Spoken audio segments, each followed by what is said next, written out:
Now, operation this is defined on the set of real numbers R by x. Operation y is equal to xy over 2. Now, so they are now asking us to evaluate 3 operation 2 over 5, and then if 8 operation y is equal to 8 whole number 1 over 4, we should find the value of y. Now, so let's start. Now, first we are asked to evaluate this. So when you have 3 operation 2 over 5, now this will be equal to, now our 3 will be x and our 2 over 5 will be what? Y. So this will be 3 plus 2 over 5. We can now say divided by 2 is the same thing. Now we want to find the answer to this, so we look for what? The LCM, which is what? 5. 5 divided by 1 is what? 5. So times 3, this is what? 15. 5 divided by 5 is what? 1 times 2 is what? 2. So everything divided by what? 2. 15 plus 2 is what? 17 over 5 divided by what? 2. So we can change this. 17 over 5 times 1 over 2. So this is what? 17 over 17 times 1 is what? 17. 5 times 2 is what? 10. So the answer is 1.7. Now we are now saying that x operation y is equal to 8 whole number 1 over 4. 4 times 8 is what? 32 plus 1 is what? 33. So we can say 8 operation y is what? 8 plus y over 2 is equal to what? 33 over 4. Now, so when you cross multiply, this will be what? 4 times 8 plus y is equal to what? 66. Now we can say this will be what? 32 plus 4y is equal to what? 66.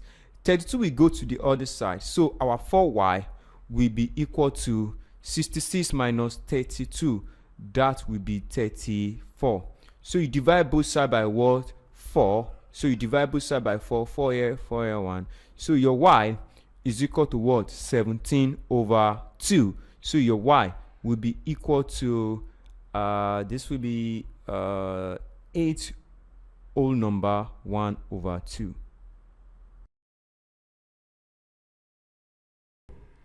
(13b) In triangle ABC, line AB is equal to minus 4 and 6, and we have AC to be 3 minus 8.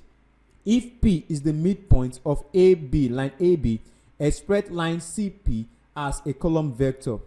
Now, this is just as good as saying that X, Y. So this is what it means, what we have here.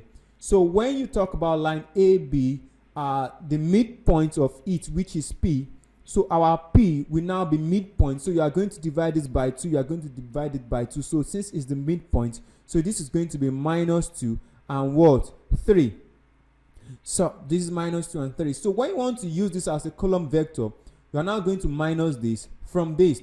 So you are going to say minus 2 and 3. And you now have minus 3 and what? Minus 8. Now, so this will give you minus 2 minus 3, and this will give us what? 3 minus minus 8. So this will give us the column vector of CP will now be this will be minus 5, and this will give us what? 11, because minus times minus is what? Plus. Now, and 3 plus 8 is what? 11.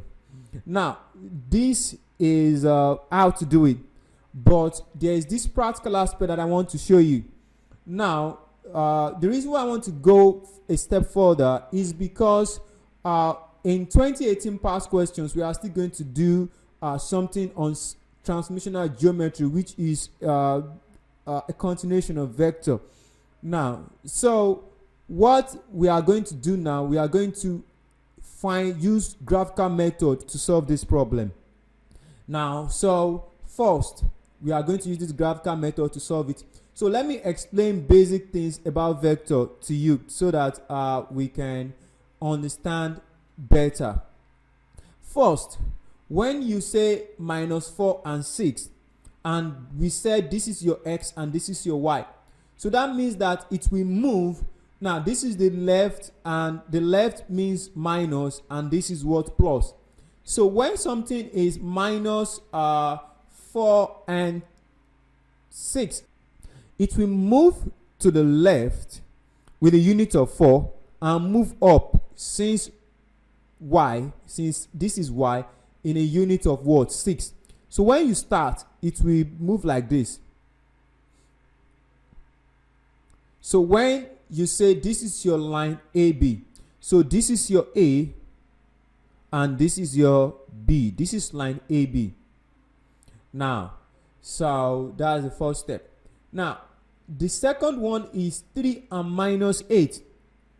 Now, from A to point C, since it will move in 3 steps, 3 units. So if we take it to 3 units, let me take it down to 3 units. So this is 2, and it will move negative y direction in 8 spaces. So this is -2. So it will take us like this. So this is 3 units. This is 1, 2. So the midpoint will give us what? 3. 3 is the midpoint.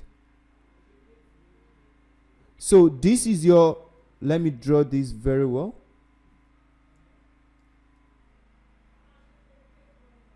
So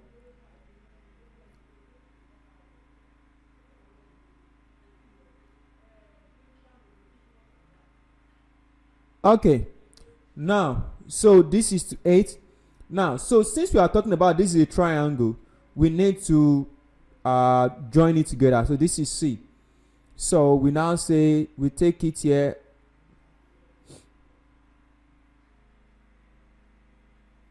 So this is our triangle. Now we are now told that the midpoint of this. Now, so the midpoint of this will be 3. The midpoint of this will be 2. And the midpoint of this will be what? 3. So when you trace this 3 up, you will find it here. So it will be what? -2 and what? 3. So when you get your -2, it is middle of 2 and what? 4. So you now say if P is the midpoint of AB, so your P is here. Express CP. So we are going to draw a line here to C. We now express it as a column vector and see whether we get the same answer here. So we take it down.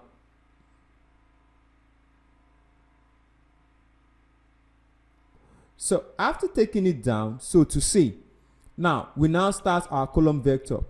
Now, so our Y, when you look at, it's moving from C to P. From C to P.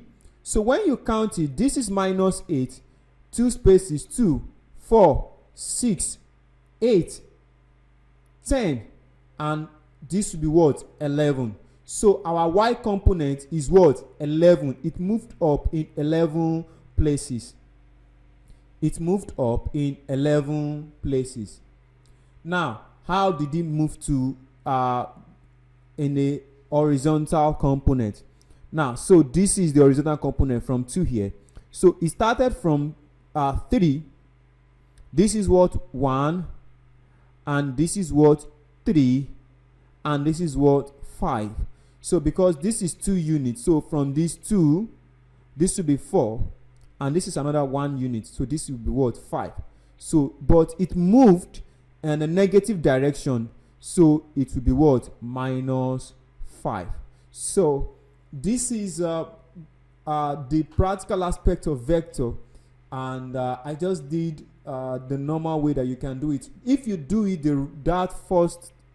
if you use that first method, you are going to get your mark, but if you use this method, at least the examiner would know that you know what you have done. And this is this is easier to explain. That is why I use this. And we are still going to do something on a vector in 2018 by the time, but in a more advanced form in transformational geometry. So thank you for watching the tutorial.